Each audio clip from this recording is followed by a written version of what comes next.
Saudara-saudari yang terkasih, dalam bacaan pertama dalam suratnya yang kedua kepada umat di Korintus, Paulus mengingatkan jemaat di sana akan bahaya perpecahan yang muncul karena akibat dari kesombongan orang-orang yang suka bermegah-megah atas apa yang dia miliki, entah harta duniawi, entah bakat, kemampuan, talenta yang ada padanya.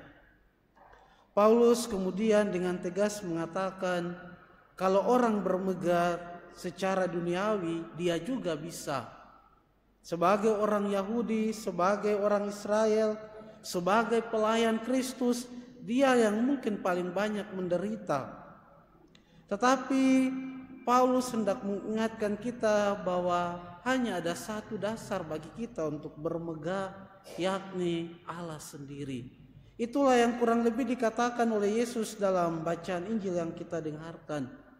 Yesuslah yang harus menjadi alasan, menjadi dasar, menjadi harta yang utama dalam hidup kita, yang membuat kita bermegah. Karena ketika kita menjadikan Kristus Allah sebagai harta yang kita miliki, harta utama yang kita miliki, akan membantu kita untuk jauh lebih baik dalam melihat, memandang sesama kita. Karena sangat berbahaya bila kita menjadikan hal-hal yang lain sebagai harta-harta yang paling berharga.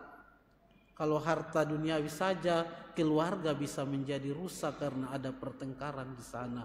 Tetapi ketika kita menempatkan Allah sebagai harta yang utama dalam hidup kita, itu akan membantu kita untuk membangun relasi yang jauh lebih baik dengan orang lain, dengan sesama kita.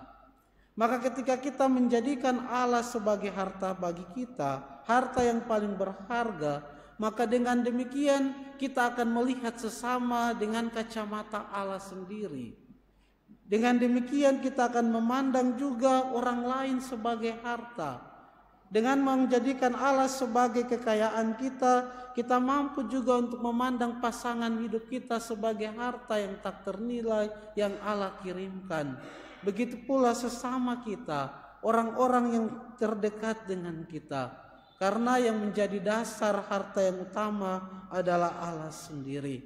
Mari semoga dengan hari-hari novena kita semakin mampu untuk hidup seturut dengan kehendak Allah, menjadikan Allah sebagai harta milik kita yang paling berharga.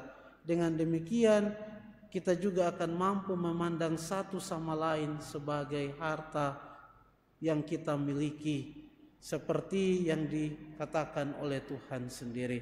Mari kita mohon rahmat Tuhan, semoga Ekaristi ini semakin menyucikan, menguduskan kita, memampukan kita untuk memiliki mata hati yang jernih dalam memandang sesama kita sebagai juga harta-harta yang berharga dalam hidup kita.